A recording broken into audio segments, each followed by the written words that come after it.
ओम नमो भगवते वासुदेवाय नमः। नमस्कार प्रिय भक्तजनों, आज है 5 सितंबर, गुरुवार का दिन है। आज सुनेंगे हम गुरुवार के व्रत की कथा, बृहस्पतिवार के व्रत की कथा। प्रेम से बोलिए बृहस्पति भगवान की जय हो। बृहस्पतिवार की व्रत कथा। भारतवर्ष में एक प्रतापी राजा दानी था। वह नित गरीब ब्राह्मणों की सहायता करता था। वह बात उस रानी को अच्छी नहीं लगती थी, ना ही गरीबों को दान देती, ना ही भगवान का पूजन करती थी। राजा को भी ऐसा करने से मना करती थी। एक दिन की बात है, राजा शिकार खेलने वन को चले गए थे। रानी महल में अकेली थी। उसी समय बृहस्पति देव साधु के वेश में राजा के महल में भिक्षा लेने के लिए गए और भिक्षा मांगी तो भिक्षा देने से इनकार कर दिया। रानी ने कहा कि हे साधु महाराज, मैं तो इस दान पुण्य से तंग आ गई हूँ। मेरा पति सारा धन लुटाता रहता है। मेरी इच्छा है कि हमारा सारा धन नष्ट हो जाए, फिर ना बजेगी बांस, ना बजेगी बांसुरी। साधु ने कहा, हे देवी, तुम तो बड़ी ही विचित्र हो। धन संतान तो सभी चाहते हैं, पुत्र और लक्ष्मी तो पापी के घर में भी होने चाहिए। यदि तुम्हारे पास अधिक धन है तो भूखों को भोजन दो, प्यासों के लिए प्याऊ बनवाओ, मुसाफिरों के लिए धर्मशालाएं खुलवा दो।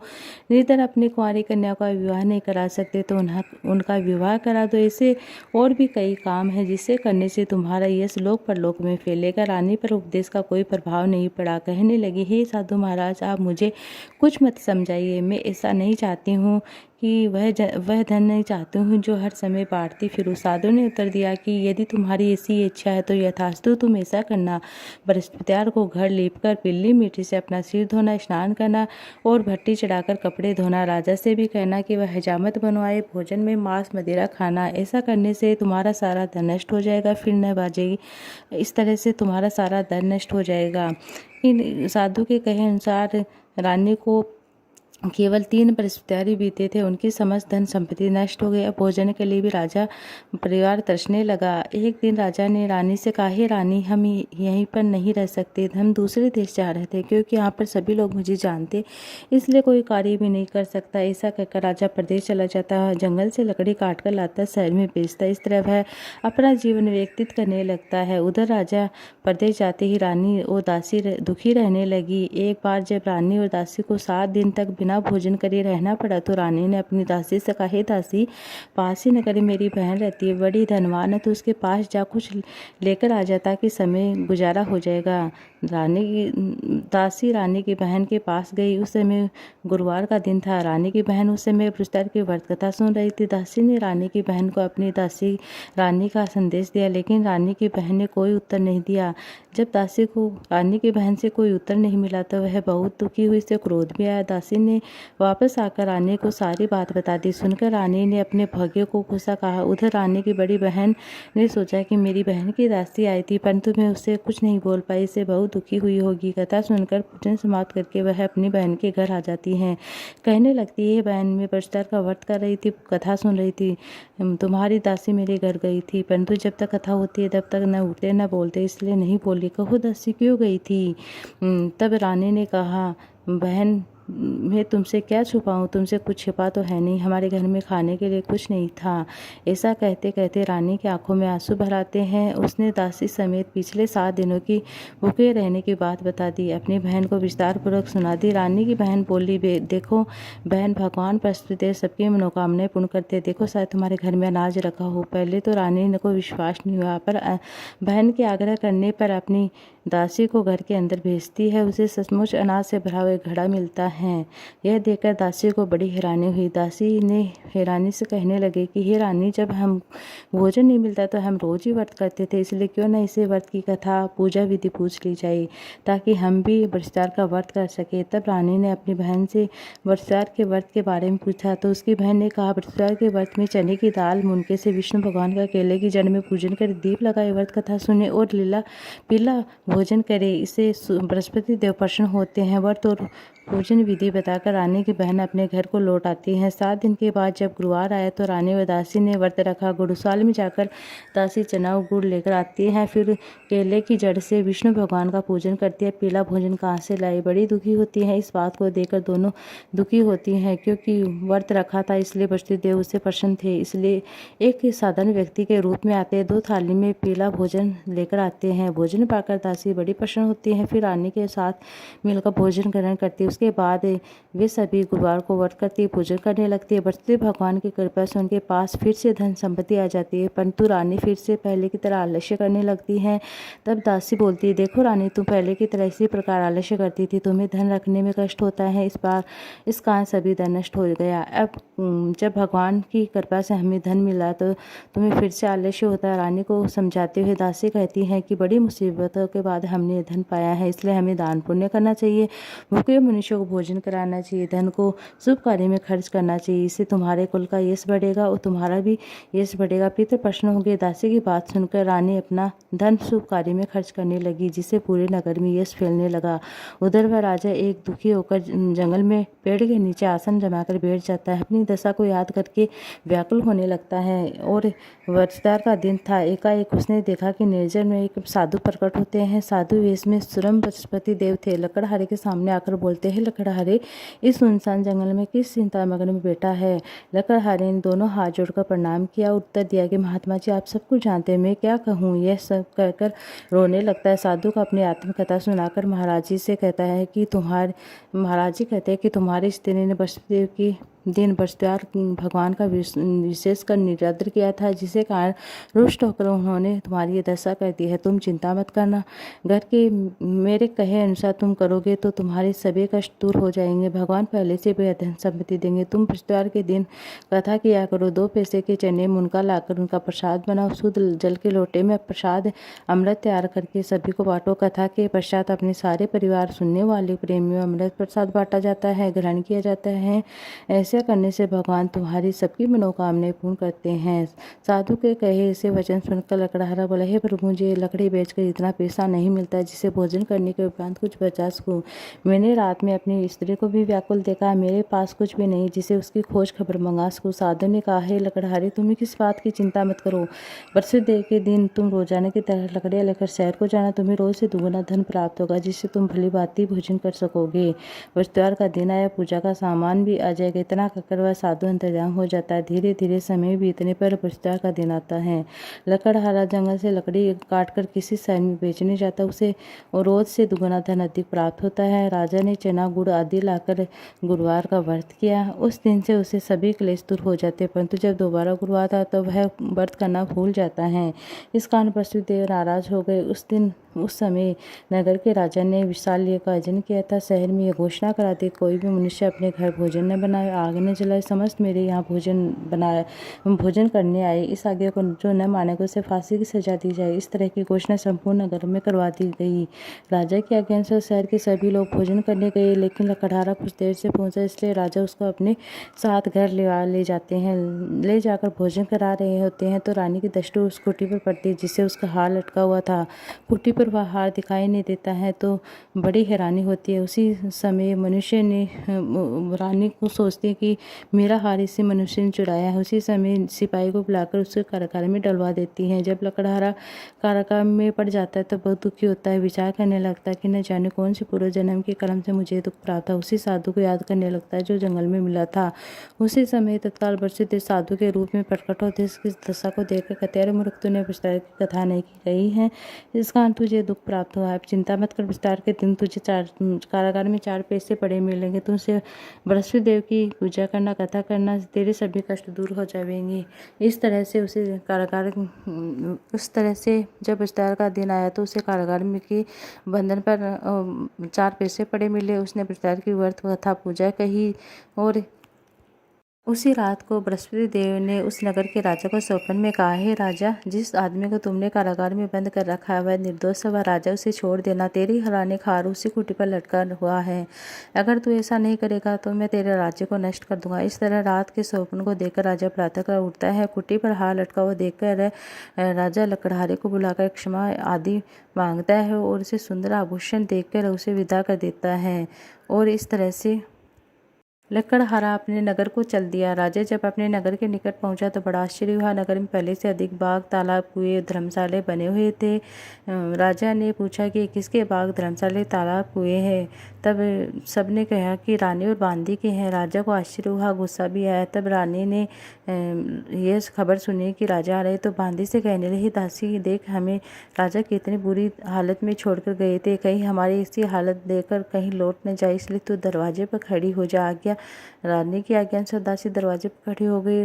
राजा आए तो तू उसे साथ ले आना। इस तरह से दासी दरवाजे खड़ी हो जाती है। जब राजा आते हैं, तलवार निकाल पूछते हैं कि तुम्हें यह धन कैसे प्राप्त होता है। तब वह कहते हैं कि हमें बृहस्पति के व्रत के प्रभाव से प्राप्त होता है। अब राजा ने निश्चय किया कि 7 रोज बाद तो सभी विस्तार का व्रत करते हैं, कथा सुनते हैं, पूजन करते हैं, परंतु मैं प्रतिदिन में 3 बार कहानी कहा करूँगा, रोज व्रत किया करूँगा। अब हर समय राजा के दुपट्टे में चने की दाल बंदी रहती, दिन में 3 बार कहानी कहता है। एक रोज राजा ने विचार किया कि चलो अपनी बहन के यहाँ आते हैं। अपनी बहन के यहाँ को चलने लगा तो मार्ग में उसने देखा कि कुछ आदमी एक मूर्ति को ले जा रहे हैं।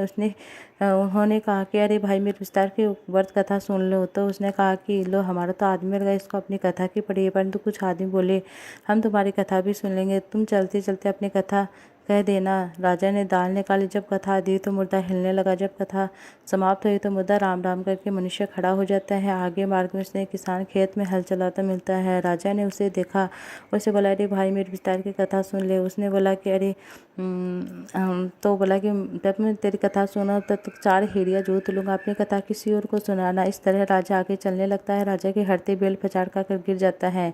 उस किसान के पेट में बड़ी जोर से दर्द होने लगता है। उसी समय उसकी माँ रोटी लेकर आती है। जब उसने यह देखा तो बड़े अपने पुत्र से सब हाल पूछा। बेटे ने सभी हाल कह सुनाया। बुढ़िया दौड़ी दौड़ी घुड़सवार के पास गई और कहने लगी, मैं तुम्हारी कथा सुनने के लिए तैयार हूँ, तुम अपनी कथा मेरे खेत पर चलकर कहना। राजा ने बुढ़िया के खेत पर जाकर कथा कही, जिसे सुनकर उसका बेटा ठीक हो जाता है और बेल भी ठीक हो जाता है, खड़ा हो जाता है। दूसरे रोज प्रातःकाल राजा जग रहा तो देख रहा कि सब लोग भोजन कर रहे हैं। राजा ने कहा कि बहन, ऐसा कोई मनुष्य जिसने भोजन नहीं किया हो, मेरी विस्तार की कथा सुन ले। बहन बोली, हे भैया, यह देश ऐसा, पहले यहाँ भोजन करते, बाद में अन्य कार्य करते हैं, अगर कोई पड़ोस में हो तो देख आती हूँ। ऐसा कहकर राजा की बहन पड़ोस में देखने चली जाती है। उसे कोई भी ऐसा व्यक्ति नहीं मिलता है जिसे भोजन नहीं किया। अंत में एक कुम्हार के घर जाती है। उसे पता चलता है कि उसे 3 रोज से किसी ने भोजन नहीं किया है, क्योंकि उस समय कुम्हार का लड़का बीमार होता है। अब तो राजा की प्रशंसा होने लगी। जब वह जाकर राजा कुमार के घर जाकर विस्तार की व्रत कथा सुनाता है तो वह ठीक हो जाता है। राजा की प्रशंसा होने लगी। राजा ने अपनी बहन से कहा, हे बहन, अपने घर को जाएंगे, तुम भी तैयार हो जाओ। राजा की बहन ने अपनी सास से कहा कि सास ने कहा कि चली जाना, पर तू अपने लड़कों को मत ले जाना, क्योंकि तेरे भाई की कोई संतान नहीं है। बहन ने अपने भाई से कहा कि हे भैया, मैं तो चलूँगी, पर तू बालक नहीं जाएंगे। राजा बोला, जब कोई बालक नहीं जाएगा तब तो क्या करेगी। बहन की ये सब बातें सुनकर राजा कहता है कि ठीक है, हमारा। अब अपने घर को आ जाता है राजा रानी से कहता है कि हम निर्वंशी राजा, हमारा मुँह देखने का धर्म नहीं है, कुछ भोजन आदि नहीं करता है। और रानी बोलती है, प्रभु वृषदेव ने हमें सब कुछ दिया तो हमें संतान भी अवश्य देंगे। इस तरह से वृषदेव ने राजा को स्वप्न में कहा, हे राजा, सभी सोच त्याग दे, तेरी रानी गर्भवती है, उसे 9वें महीने से सुंदर पुत्र प्राप्त हुआ। तब राजा बोला, हे रानी, स्त्री बिना भोजन करे रह सकती, बिना कहीं नहीं रह सकती। जब मेरी बहन आए तो उसे कुछ कहना मत। इस प्रकार रानी ने सुनकर हाँ कर दिया। जब राजा की बहन ने यह शुभ समाचार सुना तो बहुत बधाइयाँ लेकर अपने भाई के घर आती हैं और कहती हैं, तो रानी कहती है, गधा चढ़कर तो नहीं है, घोड़ा चढ़कर तो नहीं है, गधा चढ़ी आई हैं। वह बोली, भाभी, मैं इस प्रकार न कहती तो तुम्हें संतान कैसे मिलती। बचते ऐसे जिसके मन में जो कामना होती सबकी पूर्ण करते सद्भावना से। बोली, बचते भगवान की जो सद्भावना से व्रत कथा करता है, पढ़ता, सुनता है, दूसरों को सुनाता, बचते सबकी मनोकामनाएं पूर्ण करते, बचते भगवान की जो, बचते महाराज की जो। इस तरह से ये थी विस्तार की व्रत कथा। अब सुनते हैं विस्तार की अन्य कथा, दूसरी कथा, जो इस प्रकार है। प्राचीन समय में एक ब्राह्मण रहता था, बहुत ही निर्धन था, उसकी कोई संतान नहीं थी। उसकी पत्नी बहुत ही मलिनता के साथ रहती थी, ना स्नान करती, ना किसी देवता का पूजन करती थी। ब्राह्मण देवता बड़े दुखी रहते थे। वे अपनी पत्नी को बहुत कुछ समझाते, किंतु उसका परिणाम नहीं निकलता। भगवान की कृपा से ब्राह्मण की पत्नी ने कन्या रूपी रतन पैदा हुआ। कन्या बड़ी होने लगी। बड़े होते होते पूजा पाठ करती, विष्णु भगवान का पूजा करती, पाठ करती, व्रत कथा सुनती, सुनाती। इस तरह से वह स्कूल जाती, अपने घर में अपने मुट्ठी में जो भर ले जाती जाती, पाठशाला में मार्ग में डाल जाती। जब वे जो श्रवण के हो जाते तो उन्हें लौटते समय, घर आते समय बीन कर ले आती। एक दिन वह कन्या सोने की सूप में जो साफ कर रही थी, फटकार रही थी, तो उसके पिता ने देख लिया। कहा, बेटी सोने के दाने साफ करने सोने का सूप होना चाहिए। दूसरे दिन त्योहार का दिन था और दूसरे दिन उसने व्रत रखा और भगवान से प्रार्थना की, मुझे सोने का सूप दे दो। तो प्रार्थना भगवान ने स्वीकार कर ली। हर दिन की तरह वह कन्या जो फैलाती हुई स्कूल जाती है, लौटते समय वह आती हैं तो उसे वास्ते में सोने का सूप मिल जाता है। लेकर घर आ जाती है। सोने के सूप में वह जो साफ कर रही थी, तो इस तरह से वहाँ के राजकुमार वहाँ से होकर निकलता है। उसी के रूप और कार्य को देखकर वह मोहित हो जाता है। अपने घर आकर भोजन जल त्यागकर उदास होकर लेट जाता है। राजा को जब इस बात का पता चला तो अपने प्रधानमंत्री के साथ उसके पास जाते हैं। बेटे से कहते हैं, हे बेटा, तुम्हें किस बात का कष्ट है? किसी ने तुम्हारा अपमान किया है या अन्य कोई और कार्य है? सब कहो, मैं वही कार्य करूँगा जिससे तुम्हें प्रसन्नता होगी। अपने पिता की बातें सुनकर राजकुमार ने कहा कि ना ही मुझे किसी प्रकार का दुख, ना ही मेरा किसी ने अपमान किया। परंतु मैं उस लड़के से विवाह करना चाहती हूँ, सोने के सूप में जो साफ कर रही थी। ये सुनकर राजा आश्चर्य में पड़ जाता है। बोलता है, बेटा, इस प्रकार की कन्या का पता तुम ही लगाओ, उसके साथ में तेरा विवाह अवश्य करा दूंगा। राजकुमार ने लड़के के घर का पता बता दिया। मंत्री उस लड़के के घर गई। राजा ब्राह्मण देवता को सभी हाल कह सुनाया। राजकुमार के साथ अपने कन्या का विवाह करने के लिए तैयार हो जाता है। विधि विधान के अनुसार ब्राह्मण की कन्या का विवाह राजकुमार के साथ हो जाता है। कन्या के घर जाती पहले की भांति ब्राह्मण देवता के घर में गरीबी का निवास हो जाता है। अब भोजन के लिए बड़े अन्य मुश्किल से मिलता है। एक दिन दुखी होकर ब्राह्मण देवता अपने पुत्री के पास जाते हैं। पुत्री ने पिता की दुखी अवस्था को देखकर अपनी माँ की हालचाल पूछे। तब ब्राह्मण देवता से भी हाल कह सुनाई। कन्या ने बहुत सारा दिन देकर अपने पिता को विदा कर देते हैं। इस तरह ब्राह्मण का कुछ समय सुखप्रद व्यतीत होता है। कुछ दिन बाद फिर से वही हाल हो जाता है तो ब्राह्मण देवता फिर अपनी कन्या के यहाँ जाता है, सारा हाल पूछता है। लड़की बोली, पिताजी, आप माताजी को यहाँ ले आवे, मैं उन्हें व्रत की विधि बता दूंगा जिससे गरीबी दूर होती है। ब्राह्मण देवता अपनी पत्नी को लेकर जाते हैं अपनी पुत्री के घर।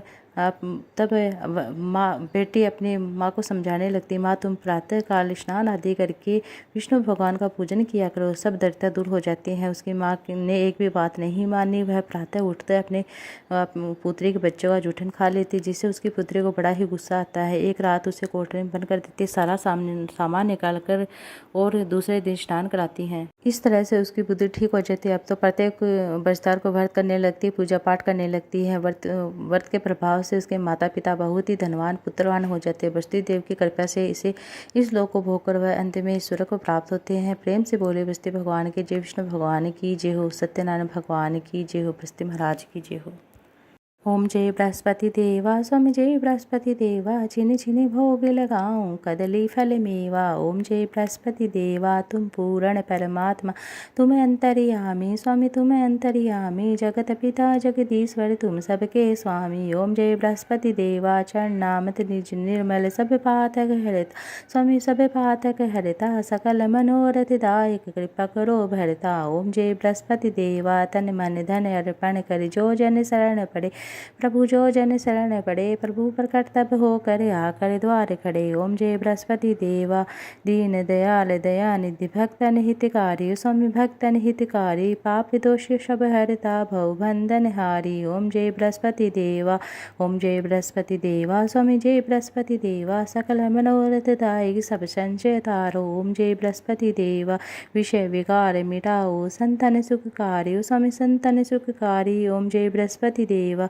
ओम जय बृहस्पति देवा, स्वामी ओम जय बृहस्पति देवा, जो कोई आरती तेरी प्रेम सहित गावे। ओम जय बृहस्पति देवा, ज्येष्ठ आनंद आनंद कर, सो निश्चय पावे, स्वामी सो निश्चय पावे। ओम जय बृहस्पति देवा, बोले विष्णु भगवान की प्रेम से बोले लक्ष्मीपति नारायण की जय हो, लक्ष्मी माता की जय हो, बृहस्पति भगवान की जय हो।